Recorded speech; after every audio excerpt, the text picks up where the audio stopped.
হযরতের ইন্তেকালের আগে কিশোরগঞ্জের একটি কওমি মাদ্রাসায় এশার নামাজের পরে আমার বয়ান ছিল। হযরতের বয়ানের পরে আমি যখন স্টেজে বসলাম, তিলাওয়াত শুরু করলাম আল খাবিসাতু লিল খাবিসিন, এই আয়াতে কারিমা দিয়ে হাজার হাজার মানুষ এখানে যারা বসছেন, ওই মজমার উপস্থিতির হয়তোবা সামান্য একটা ক্ষুদ্র অংশ হতে পারে। এই জায়গায় মানুষের আগামাথা দেখা যাচ্ছিল না। এইরকম বিশাল জনসমুদ্রের মধ্যে আমি গুনাহগার বসছিলাম, আল্লাহই বসাইছেন। যখন বয়ান শুরু করলাম, শুরুতেই আমি তিলাওয়াত করতেছি আল খাবিসাতু লিল খাবিসিনা ওয়াল খাবিসুনা লিল খাবিসাত বলতে গিয়া আমি লম্বা তিলাওয়াত করছি। একেবারে মুগ্ধ হয়ে সবাই তিলাওয়াত শুনতেছিলেন। আমি যখন সাদাকাল্লাহুল আযীম বলবো, সবার মধ্যে সুবহানাল্লাহ এরকম আওয়াজ। কিন্তু সামনের সারিতে কিছু ছেলে দেখতে শিশু বাচ্চাদের মতো, আমাদের প্রধান অতিথি যেমন অভিভূত হয়েছেন, একটা বাচ্চা ছেলে মাথার মধ্যে পাগড়ি দিয়েছে, 30 পারা কোরআনের ধারণ করছে, কোরআনকে ধারণ করছে কলিজার মধ্যে, কলবের মধ্যে, সিনার মধ্যে। এইরকম বাচ্চা শিশুরা সামনে বসা, সবাই তো মুগ্ধ। কিন্তু বাচ্চা শিশুগুলো এরা হাসতে হাসতে একটা আরেকটার উপরে ঢইলা পড়তেছে, একরকম বেয়াদবির মতো আচরণ। হুজুররা বলতেছে এমন করতেছে কেন, উঠো। এরা উঠেও না, দাঁড়ায়ও না, হাসে। আমি পুরো চিন্তা করে দেখলাম যে আরে সমস্যা তো আমার মধ্যে হয়েছে, আমার মনে হয় কোনো ভুল হয়েছে। আমি জিজ্ঞেস করলাম কি ভুল হয়েছে আমার? জি হুজুর, আপনার ভুল হয়েছে। চিন্তা করেন তো, এরকম আচ্ছা আমি যে উপস্থিত হইলাম, বয়সের কাছে কত বড়, আমাকে সামান্য একটু ভয় করলো না, একদম টাটকা কথা বলে দিয়েছে, জি হুজুর আপনার ভুল হয়েছে। আমি আবার টান দিলাম এই আয়াতে কারিমা, দ্বিতীয়বার টান দিলাম, দেখি যে হাসি আরো বেড়ে গেছে। কি রে কি হুজুর, ভুল এখন আরো বেশি হয়েছে। মান ইজ্জত জীবনে যা কামাইছিলাম ওই দিন সেরে লেছি। বাচ্চাগুলো আমার কামড় দিয়ে ধরছে, মানে শুদ্ধ হইল, হয়তো শুদ্ধ করে বলবেন, না হয় আমাদের কাছ থেকে শিখবেন, কিন্তু আপনারা আগাইতে দিব না, ভাবসাব হইল এইরকম আর কি। 3 নম্বর বারে এখন যদি আমি জিজ্ঞেস করি, আচ্ছা সুন্দর করে আমাকে শোনাও তো, তাহলে তো আর কিছুই থাকে না। এজন্য 3 নম্বর বার আল্লাহর উপর ভরসা করে আবার টান দিলাম।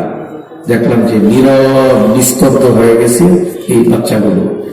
তিলাওয়াত শেষ করলাম, আমি কিছু জিজ্ঞেস করতে হয় নাই, এর মধ্যে একটা দাঁড়ায় হুজুর এখন ঠিক বুঝছেন যে কিশোরগঞ্জের পোলা ছিল। সুবহানাল্লাহ বলবেন না? আপনি কি মনে করেন এই 10 বছরের বাচ্চাগুলা যদি আমার কোরআনে কারীমের তিলাওয়াতের ক্ষেত্রে অনিচ্ছাকৃত ভুলকে যদি ক্ষমা না করে, ইচ্ছা করে যারা কোরআনের বিরুদ্ধে, ইসলামের বিরুদ্ধে, আল্লাহর বিরুদ্ধে, নবীর বিরুদ্ধে কথা বলবে, আলেমদেরকে নিয়ে কুৎসা ওঠাবার চেষ্টা করবে, সারা দুনিয়ার সব মানুষ চুপ করে থাকতে পারে, কারণই সন্তান আলেমরা আঙ্গুল দিয়ে বসে থাকবে না।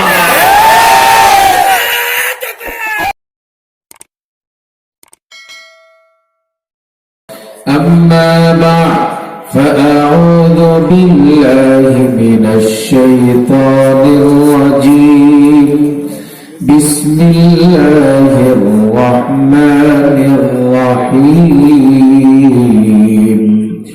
حميم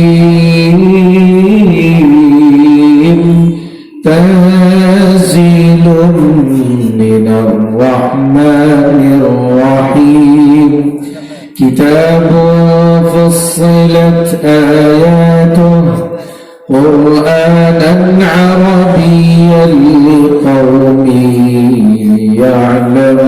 يعلمون بشيرا ونذيرا فأعرض أكثرهم فهم لا يسمعون وقالوا قلوبنا في أكنة مما تدعونا إليه وفي آذاننا وقر ومن بيننا وبينك حجاب فاعمل إننا عاملون قل إنما أنا بشر مثلكم يوحى إلي أنما إلهكم إله واحد صدق الله العظيم اللهم صل على محمد وعلى آل محمد كما صليت على إبراهيم وعلى آل إبراهيم إنك حميد مجيد اللهم بارك على محمد وعلى آل محمد كما باركت على إبراهيم وعلى آل إبراهيم إنك حميد مجيد اللهم صل وسلم وبارك عليه উত্তরখান দারুত তাকওয়া হিফজ মাদ্রাসা কর্তৃক আয়োজিত ছাত্রদের হাফেজ ছাত্রদের পাগড়ি প্রদান এর আজকের এই বিশাল ইসলামী মহাসম্মেলনে উপস্থিত মুহতারাম সদরে ইজলাস, উপস্থিত খতমে নবুয়ত আন্দোলনের বীর সিপাহ সালার, এদেশের কোটি তৌহিদি জনতা, হৃদয়ের মানুষ, প্রাণ পুরুষ ছিলেন যিনি খতিবুল উম্মাহ, খতিবুল ইসলাম হযরত আল-আল্লাম ওবায়দুল হক রহমতুল্লাহি আলাইহি, বাইতুল মুকাররমের জাতীয় মসজিদের খতিব হুজুর রহমতুল্লাহি আলাইহি, খতমে নবুয়ত আন্দোলনের শিষ্য এবং তার সোহবত প্রাপ্ত, যতটুকু আমি জানি। আজকের মাহফিলের প্রধান অতিথি জনাব মিসবাহুর রহমান চৌধুরী সাহেব উপস্থিত আছেন। আজকের এই মাহফিলে বহু বরেণ্য এবং বিশিষ্ট উলামায়ে কেরাম উপস্থিত আছেন। আমার প্রিয় ভাই অত ওয়ার্ডের কাউন্সিলর জনাব জয়নাল আবেদিন সাহেব উপস্থিত আছেন।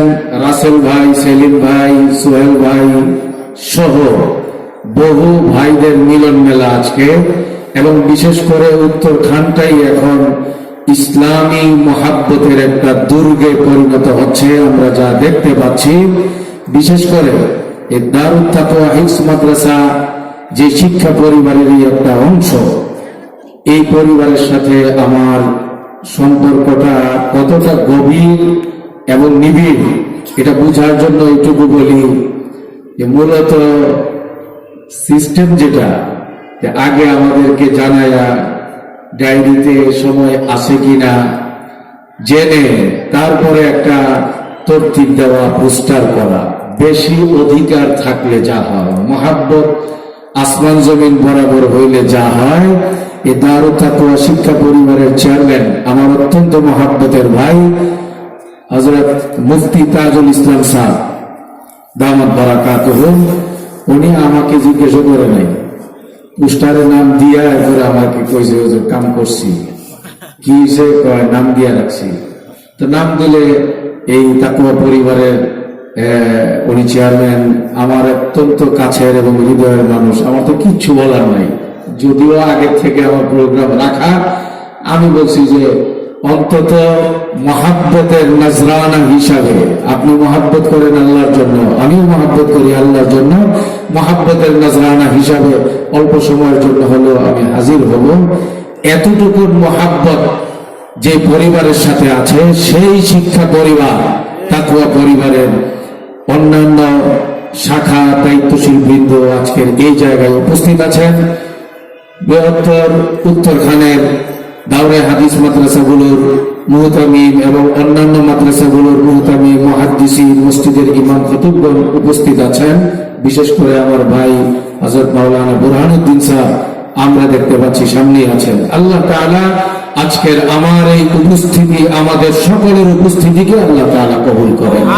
সমাজের সর্বস্তর থেকে যারা উপস্থিত হয়েছেন দ্বীনের কথা শোনার জন্য, আল্লাহর কথা শোনার জন্য, হাবিবে পাকের কথা শোনার জন্য, দিলের মধ্যে ইয়াকিন রাখেন আপনারা আসতে পারেন নাই, আল্লাহ মহাব্বত করে এখানে বসায় দিয়েছেন। এই জন্য দিল থেকে বলি আলহামদুলিল্লাহ। ভাই বলি আলহামদুলিল্লাহ, বলি না আলহামদুলিল্লাহ। হাবিবে পাক বলে দিয়েছেন ইন্নাল্লাহা لا يعطي الدنيا من يحب إن الله يعطي الدنيا من يحب ومن لا يحب ولا يعطي الدين إلا من يحب. এই হাদিসের আলোকে বললাম اللهم صل على محمد وعلى آل محمد كما صليت على إبراهيم وعلى آل إبراهيم إنك حميد مجيد.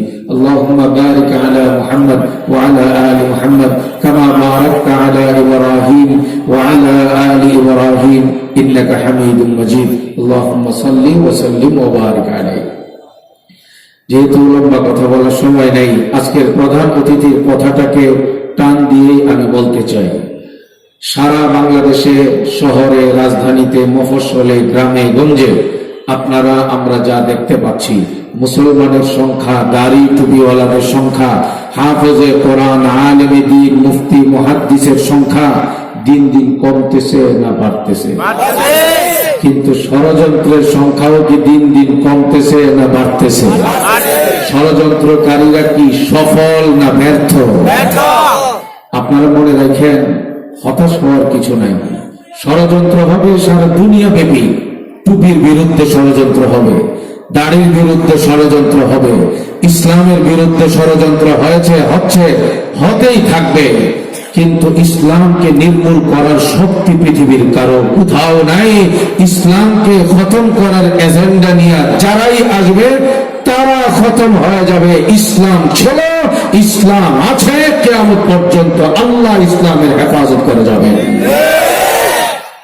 এটা রাসূলুল্লাহ সাল্লাল্লাহু আলাইহি ওয়াসাল্লাম সেই 1450 বছর আগে এর শুভ সংবাদ, শুভ বার্তা দিয়ে গিয়েছেন।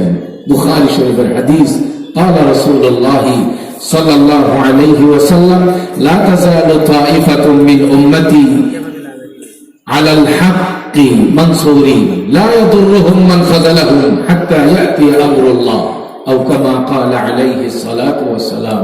হাবিবে পাক বলেন, কিয়ামত পর্যন্ত হকের উপর অটল অবিচল থাকবে এমন একটা হকপন্থী জামাত কিয়ামত পর্যন্ত আল্লাহর পক্ষ থেকে সাহায্য প্রাপ্ত হয়ে তারা কাজ করে যাবেন। তাদেরকে কেউ ক্ষতি করতে পারবে না। তারা আল্লাহর কথা বলে যাবেন।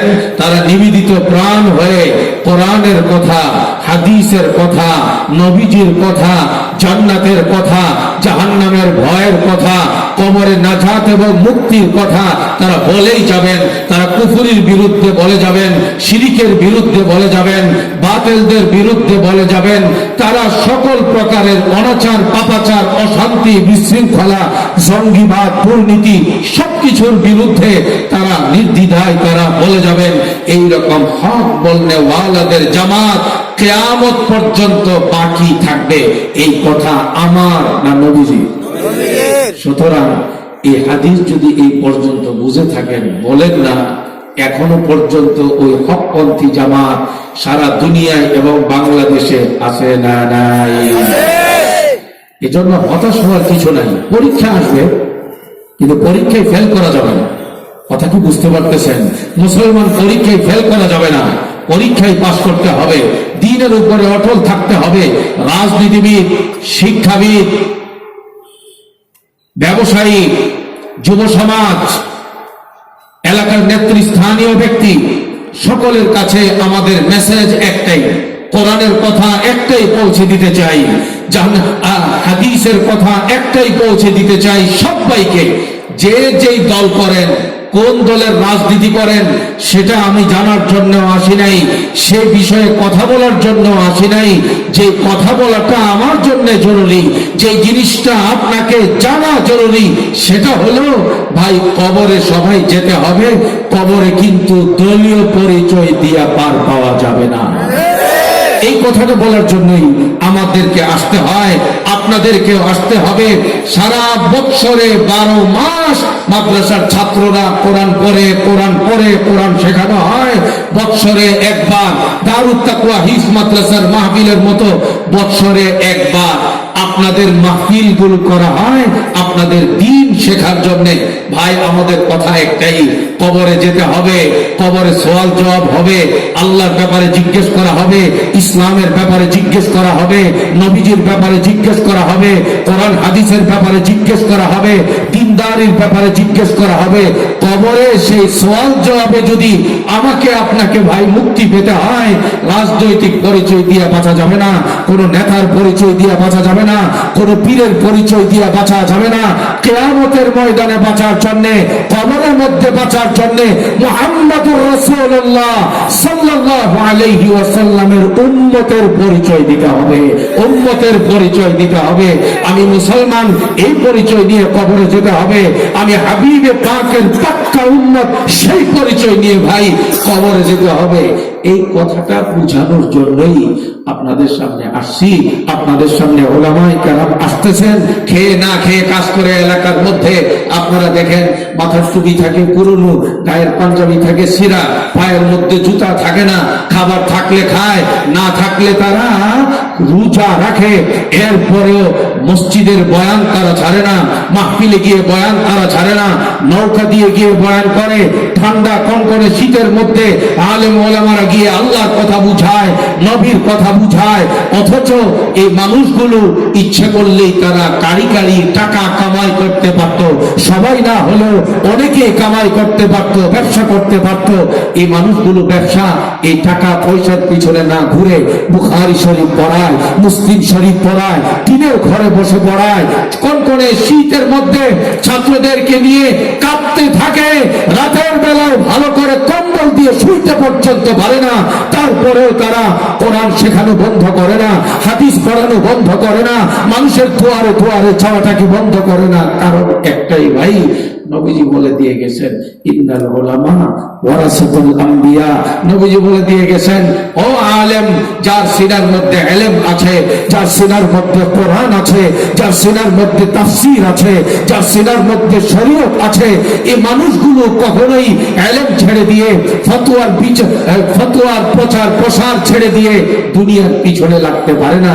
তাদের বিচার হবে যে সকল আলেমরা মানুষের পিছনে ঈমানের জন্য মেহনত করবে না, তারা আসামির কাঠগড়ায় দাঁড়াতে হবে। আলেম হওয়ার সৌভাগ্য আল্লাহ তাআলা যাদেরকে দান করেছেন, এই মানুষগুলো রাতের বেলায় ঘুমাতে পারবে না, দিনের বেলায় আরাম করে তারা রুটি রুজির পিছনে দৌড়াতে পারবে না। এই মানুষগুলো নবীর মতো ছুটতে হবে, আবু বকরের মতো ছুটতে হবে, ওমরের মতো ছুটতে হবে, সাহাবাদের মতো ছুটতে হবে।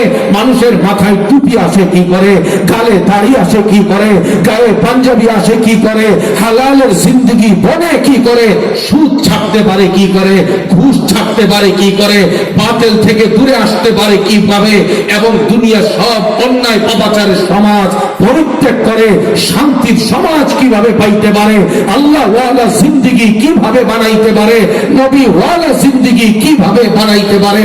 এই জন্যই আলেম ওলামারা রাত্রেও মেহনত করেন, দিনেও মেহনত করেন, প্রকাশ্যেও মেহনত করেন, গোপনেও মেহনত করেন।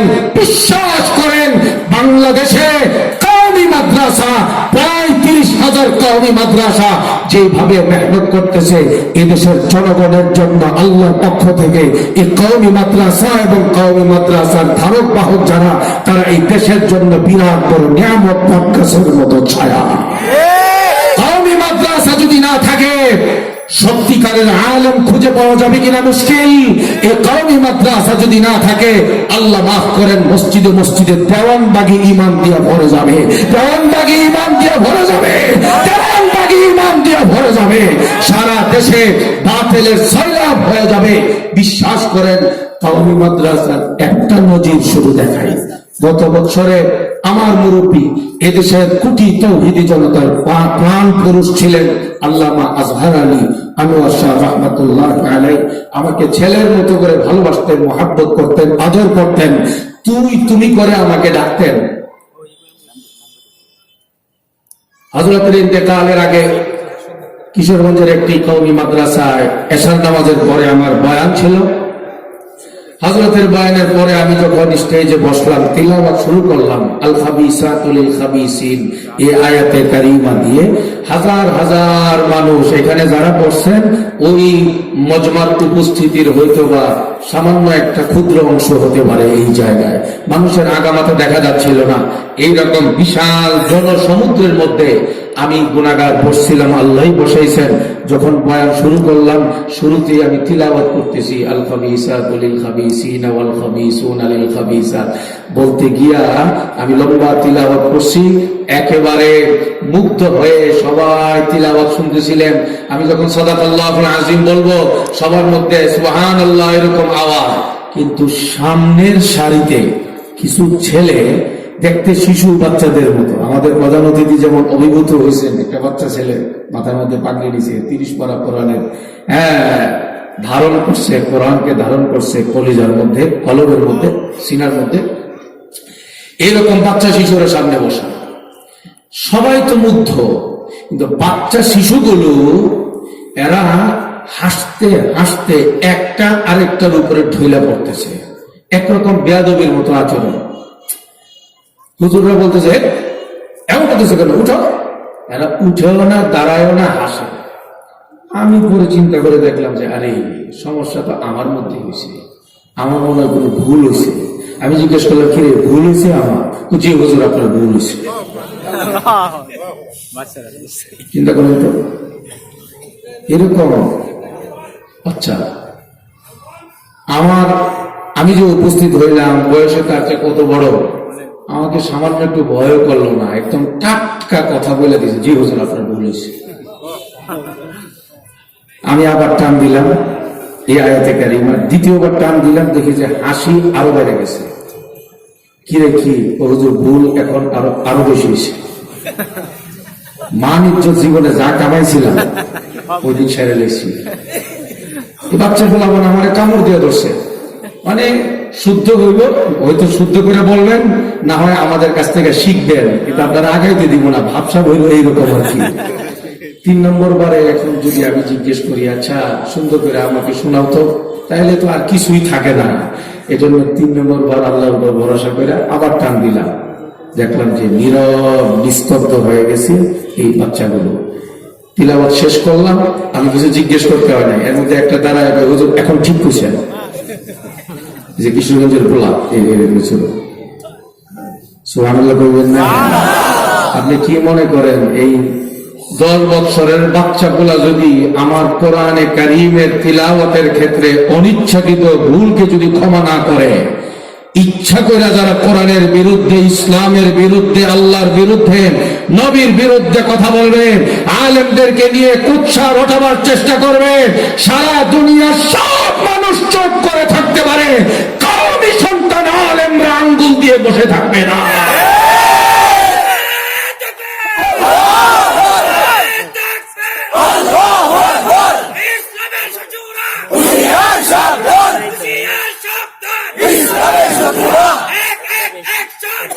বলছিলাম যে কথা, আমার যেহেতু সময় কম, স্লোগান আর দিয়েন না, যাওয়ার পরে একবারে দিয়ে দেন। সময় কম। এই বর্তমানে যা হইতেছে সারা দুনিয়ায়, আপনি কি মনে করেন আমাদের নবীর বেলায়, নবীর জামানায় কি নবীর বিরুদ্ধে ষড়যন্ত্র কম হয়েছে? এই যে আসতে পারে, নবী কি খুব খুশিতে ফুরফুরে মেজাজে কাজ করতে পারছেন? নবীজিকে আটকাবার জন্য চতুর্দিক দিয়া এমনও ষড়যন্ত্র নাই যা করে নাই কাফেরের বাহিনী। কিন্তু তারা কি আগাইতে পারছে? আসতে বললেন, পারছে? আবু জেহেল বাহিনী কি টিকতে পারছে? উতবা সাইবা বাহিনী কি টিকতে পেরেছে? আমার নবী কি পিছাইছেন না আগাইছেন? কোরআন কি পিছিয়েছে না এগিয়েছে? যখন সাহাবাদের যাত্রা এগিয়ে যাচ্ছিল, আমার নবীকে যখন কাফেররা কোনোভাবে ঠেকাইতে পারতেছে না, আমার নবীর সেই ঈমানি শক্তিকে বাড়িয়ে দিয়েছিলেন আল্লাহ। বীর বিক্রমে তীব্র গতিতে যখন এগিয়ে যাচ্ছিলেন, কাফেররা অনেক বুঝাইছে, অনেক ষড়যন্ত্র কাজে আসতেছে না, তারা সিদ্ধান্ত নিল এখন আর একটা রাস্তায় আছে, সুজা মায়। নাউজুবিল্লাহ বলবেন না। নবীকে শেষ করে দেওয়া হবে, নবীর গায়ে হাত তোলা হবে, নবীকে আক্রমণ করা হবে, নবীকে খতম করে দেওয়া হবে। ঠিক যখন তারা সিদ্ধান্ত নিয়ে নিল নবীর গায়ে, নবীজির গায়ে এই জঘন্য কাজ করা, তখন তাদেরই একজন মুরব্বী, নাম ছিল ওয়ালিদ ইবনুল মুগীরা, সে সিদ্ধান্ত নিল যে না, এই জঘন্য কাজটা হতে দেওয়া যায় না, অন্তত আমি একটু সিদ্ধান্ত নিয়ে যাই, এই ব্যক্তিটাকে বুঝাবার চেষ্টা করি, বুঝাবার একটু চেষ্টা করি।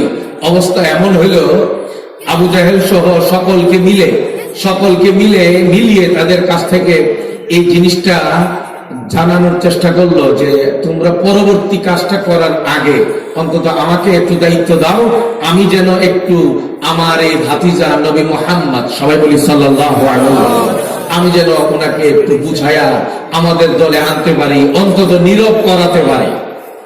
একটা পর্যায়ে সবাই মিলে সিদ্ধান্ত দিল, ওয়ালিদ ইবনুল মুগীরা নবীজির কাছে গেলেন।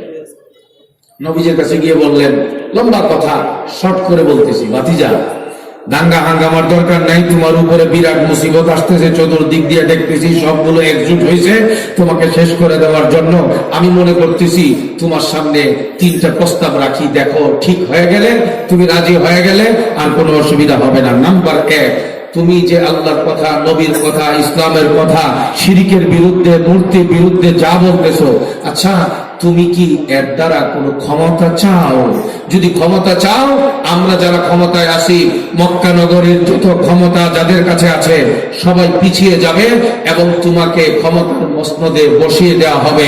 তুমি যদি চাও, আমি আপনাদেরকে বলি, আল্লাহর নবী কি এর দ্বারা ইমান, আকীদা, ইসলাম, আল্লাহকে বাদ দিয়া শুধু ক্ষমতার ভাগ বাটোয়ারা নবীজি চাইছিলেন?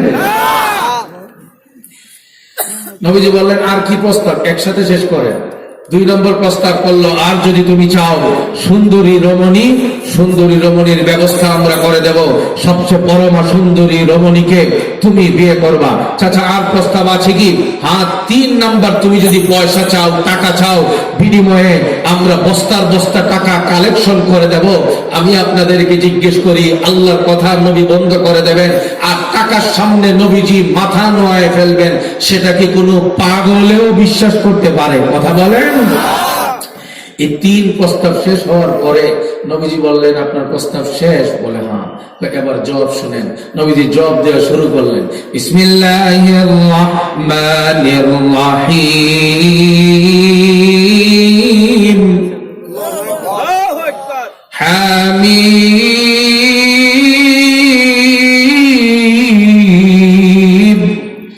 তানজিলুম মিনার রাহমানির রাহিম, কিতাবুন ফুসসিলাত আয়াতুহু কুরআনান আরাবিয়্যা লিকাওমিন ইয়ালামুন,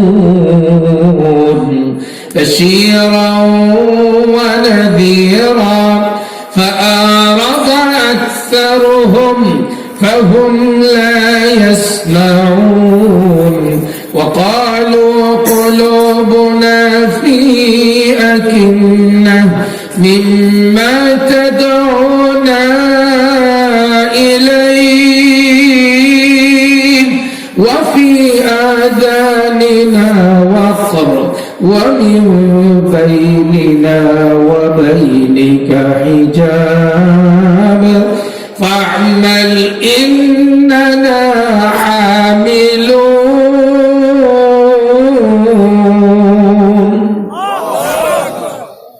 নবীজি তিলাওয়াত করতে থাকলেন, একটানা 1.5 পৃষ্ঠা পর্যন্ত তিলাওয়াত করে, ফাইন আরাদু ফাকুল আনজারতুকুম সাইকাতাম মিসলা সাইকাতি আদি ওয়া সামুদ, এই আয়াত পর্যন্ত যখন তিলাওয়াত করে পৌঁছে গেলেন, এই ওয়ালিদ ইবনুল মুগীরা প্রতিনিধিত্ব করে নবীকে প্রস্তাব দিয়ে থামিয়ে দেওয়ার জন্য যিনি আসছিল, এই লোকটা আর বসে থাকতে পারল না, জুসের উপরে উঠে নবীকে ডাক দিয়ে বললেন, ভাতিজা, আল্লাহর দোহাই দিয়ে বলি, তুমি আর সামনে আগাবা না, আমি সহ্য করতে পারতেছি না। আমার মনে হয় এই মুহূর্তে যদি তোমার কথা না মানি, আল্লাহর কথা না মানি, ইসলামের কথা না মানি, তোমার উপরে আল্লাহর উপর যদি ঈমান না আনি, হতে পারে আমার উপর এই মুহূর্তে কোনো গজব নাযিল হয়ে যেতে পারে। ভাতিজা, আমি সহ্য করতে পারছি না, আমাকে মাফ করে দাও। আল্লাহর দোহাই দিয়ে বলি, আর সামনে আগাবা না, থেমে যাও। এতটুকু বলার পরে নবীজি ডাক দিয়ে বললেন, আসামি'তা ইয়া আবুল ওয়ালিদ, ও আবুল ওয়ালিদ, ও ওয়ালিদ ইবনুল মুগীরা, তোমার কি জবাব হইছে না আরো লাগবে? সুবহানাল্লাহ বলবেন। আসামি'তা ইয়া আবুল ওয়ালিদ, তোমার কি জবাব হইছে না আরো লাগবে?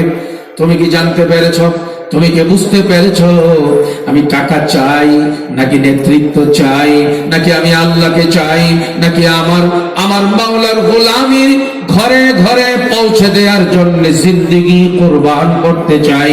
আমি কি নারীর পিছনে ছুটতে চাই, নাকি দুনিয়ার আল্লাহ ছাড়া, কোরআন ছাড়া, ইসলাম ছাড়া শুধুমাত্র গদির ক্ষমতা চাই? তোমার কি একবারও মনে হয় নাই আমি কোন কোরআনের পিছনে ছুটি, আমি কোন মাওলার গোলামি করার জন্য আমি এই দুনিয়াতে এসেছি? তুমি কি বুঝতে পেরেছ? ওয়ালিদ ইবনুল মুগীরা কোনো কথা নাই, নবীজিকে আর কোনো কথা না বলে সোজা নবীর দরবার থেকে এমন একটা ভাব নিয়ে চলে গেল, পরিপূর্ণ মুসলমান না হইলেও মুসলমানের ভাব আইসা গেছে। সুবহানাল্লাহ। কি বুঝলেন? নবীকে ম্যানেজ করতে গিয়া কি হইলো? নবীকে ম্যানেজ করলো না নিজেই ম্যানেজ হয়ে গেল? ঘরে গেল, দরজা জানালা বন্ধ করে দিল, দরজা জানালা বন্ধ করে দিল তাদের হাত থেকে বাঁচার জন্য। যারা ইসলামকে সহ্য করতে পারে না, নবীকে সহ্য করতে পারে না, আবু জেহেল বাহিনীর হাত থেকে বাঁচার জন্য দরজা জানালা বন্ধ করে ঘরের ভেতরে একাই কি বসে থাকলো। কিন্তু আবু জেহেল বাহিনী শান্তিতে থাকতে দিল না, ঘরে প্রবেশ করলো। অবস্থা দেখে চাচার হালাত আগের মতো নাই। চাচা আগে যেমন সরব ছিল, এখন ততটাই নীরব। বাহিনী সকলে বুঝে গেল, হাই রে, সিংহের মতো গেল, বিড়াল হয়ে আসলো। সুবহানাল্লাহ। কি চাচা আপনার কি হইলো, ঘটনা কি? ঘটনা আর কিচ্ছু না, জীবনে বহু কবিতা শুনছি, শোনাইছি, পড়ছি, আবৃত্তি করেছি। আমার জীবনে এই প্রথম এই নবী আমাকে যা শোনাইল, এত স্বাদ আর এত মধুর বাণী আমার জীবনে আর কোনোদিন শুনি নাই। সুবহানাল্লাহ। সেই কোরআন বর্তমানেও আল্লাহ তাআলা আমাদের কাছে রেখেছেন। বরং দারুত তাকওয়া হিফজ মাদ্রাসার ছাত্রদের তিলাওয়াত মাঝে মাঝে বিভিন্ন মাধ্যমে আমি শুনি, এবং কয়েকদিন আগেও আমি শুনেছি। আমি মনে হয় যেন তাদের তিলাওয়াত শুনলে মনে হয় এই বুঝি কোরআন নাযিল হইতেছে। সুবহানাল্লাহ। কারণ বাংলাদেশের একটা অর্জন এটা। বাংলাদেশের ছেলেরা তর্জমা বুঝে না, নাবালেগ শিশু আল্লাহর কালামকে তিলাওয়াত করে, নবীজির মতো করে, সাহাবাদের মতো করে, হযরত জিবরিল আমিনের মতো করে আল্লাহর কালামকে তিলাওয়াত করে। পরিষ্কার করে বলে দিতে চাই, দারুত তাকওয়া হিফজ মাদ্রাসা সহ 30,000 কওমি মাদ্রাসা বাংলার জমিনে থাকতে কোরআনের ব্যাপারে কথা বলবে, ইসলামের বিরুদ্ধে কথা বলবে, দুঃসাহসিকতা দেখাবে, এই দেশের তাওহীদি জনতা কোনদিন বরদাস্ত করবে না।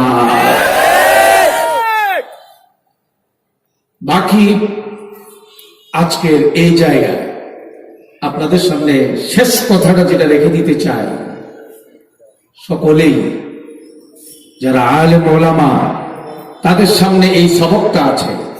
হাফেজে কোরআন যারা কোরআন মতো আমল করে তাদের সামনেও এই সবকটা আছে।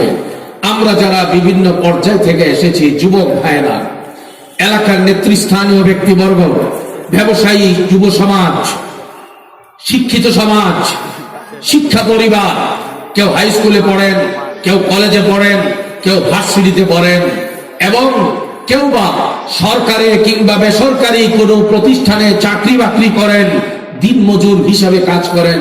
আপনাদের সকলের সামনে একটা হাদিস রেখেই বিদায় নিতে চাই। এর চেয়ে গুরুত্বপূর্ণ হাদিস এই মুহূর্তে আমি মনে করতেছি না যে আর বলার প্রয়োজন হবে। একটা হাদিস আপনাদের সামনে রেখে দিতে চাই। আল্লাহ নবী সাল্লাল্লাহু আলাইহি ওয়াসাল্লাম বলেন, ইমানকে যারা ঠিক রাখবে, শরীয়তকে যারা ঠিক রেখে চলবে, নামাজকে যারা জিন্দেগির অংশ বানাবে, রোজাকে যারা আঁকড়ে ধরবে, হালালের উপরে জিন্দেগি বানাবে, হারামকে যারা ছাড়বে, নবীর ওয়ারিস উলামায়ে কেরামের সঙ্গে যারা চলবে, এই মানুষগুলো যে কোনো পর্যায় থেকে জিন্দেগি বানা, কবরে যখন যাবে তাদেরকে ফেরেশতা প্রশ্ন করবে, দুনিয়াতে যখন ছিলা রব সম্পর্কে তোমার ঈমান আকীদা কি ছিল? বান্দারা বলবে আল্লাহই ছিল আমার সব, আল্লাহ ছিল পৃথিবীর আমার সব ছিল, আল্লাহ ছাড়া পৃথিবীতে আর কিছুই আমি বুঝি নাই। ফেরেশতা বলবে আমাদের রিপোর্টের সঙ্গেও মিলছে, তুমি যেই জবাব দিলা তোমার পুরা জিন্দেগির রিপোর্ট হুবহু এইরকমই, তুমি দুনিয়াতে উত্তরখানে উত্তরায় পাক্কা ইমানদার হয়ে জিন্দেগি বানাইছো। সুবহানাল্লাহ। আচ্ছা, ইসলাম সম্পর্কে তোমার ধারণা কি ছিল? বলবে এইরকম যে ইসলামই ছিল আমার একমাত্র ধর্ম, ইসলাম ছাড়া আর বাকি সব ছিল বাতিল। ইসলামের দিক নির্দেশনা, ইসলাম শরীয়ত, তার অনুযায়ী আমি আমার কবর পর্যন্ত চলার চেষ্টা করেছি। ফেরেশতা বলবে আমাদের এই রিপোর্টেও এই কথাই লেখা আছে, তুমি ছিলে একজন পাক্কা মুসলমান। 3 নম্বরে নবীজির দিকে ইশারা করে বলবেন উনি কে, ওনার ব্যাপারে তুমি দুনিয়াতে কি ধারণা রাখতা?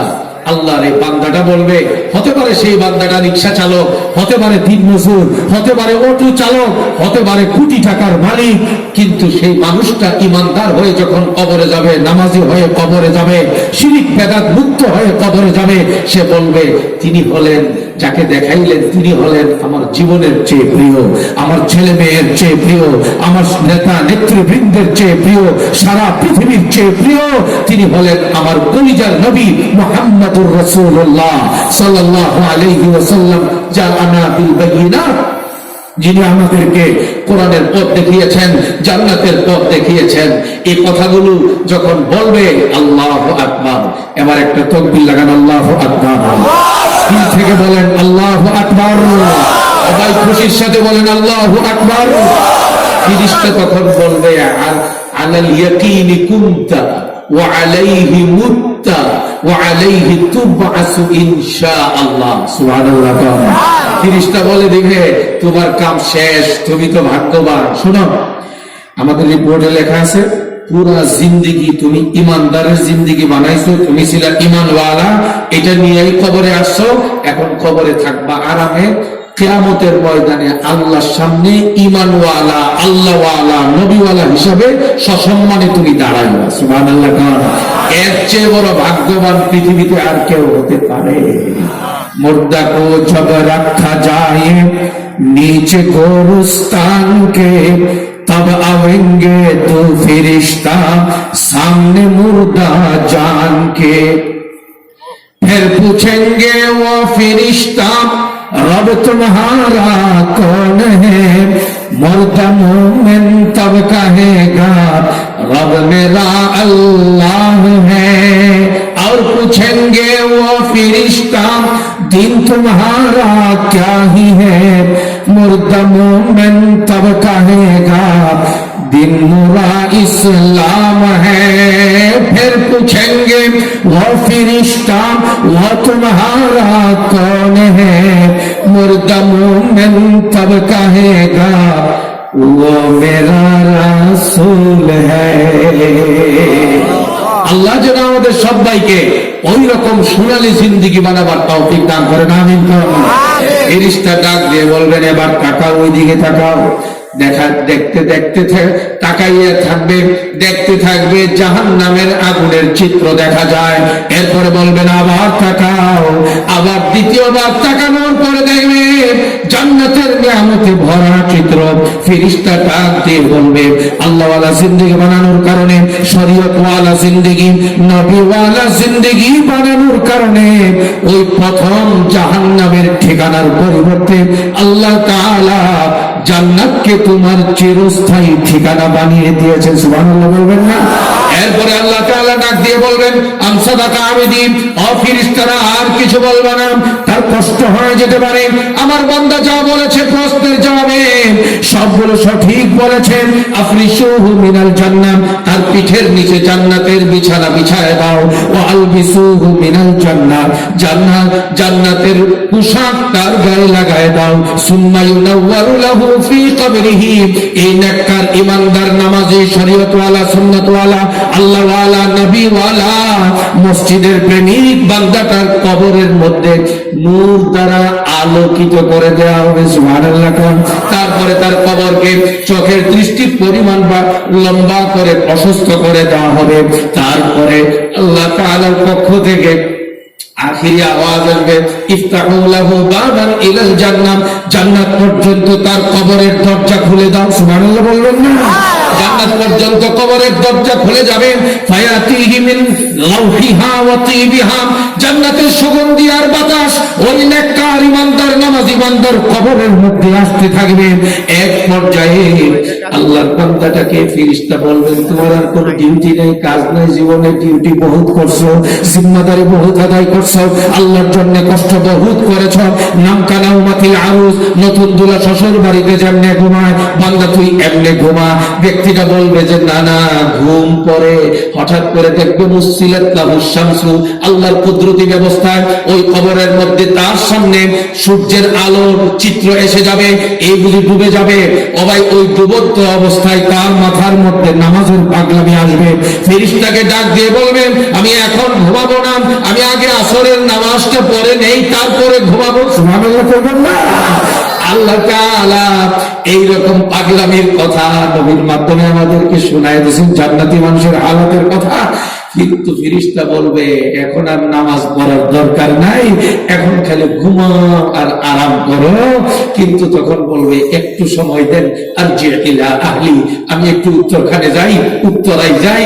আমার বাপ দাদারা, আত্মীয় স্বজন, ছেলে মেয়েরা আমার নিয়ে মনে কষ্ট টেনশনে আছে, মায়ের চলতেছে নাকি বাইচা গেলাম, এরা তো কিছুই জানে না। আমি বাড়িতে গিয়া আমার বিবি বাচ্চাদেরকে বলে আসি আমি যে ঈমানওয়ালা জিন্দেগি বানাইছি, এই জন্য আল্লাহ আমাকে নিয়ামতের সাগরে ডুবাইয়া দিছে। সুবহানাল্লাহ বলেন না? কিন্তু আর এক সেকেন্ডের জন্য তো দুনিয়াতে আসার সুযোগ থাকবে না। আল্লাহ সবাইকে কবুল করেন, আমিন। এই দ্বীনের উপরে অটল থাকবো, ঈমানের উপরে অটল থাকবো, জান্নাতের রাস্তায় অটল থাকবো। জীবনে যা কিছু ছাড়তে হয় আল্লাহকে খুশি করার জন্য ছাড়বো, যা কিছু করতে হয় আল্লাহ এবং নবীকে খুশি করার জন্য করবো। জীবনের শেষ পর্যন্ত ঈমানের উপর অটল থাকবো। এইরকম সবাই আল্লাহর সামনে ওয়াদা করতে পারি কি পারি না? আল্লাহ সবাইকে কবুল করেন, আমিন। ওয়া আখিরু দাওয়ানা আলহামদুলিল্লাহি রাব্বিল আলামিন। ওয়াসসালামু আলাইকুম ওয়া রাহমাতুল্লাহি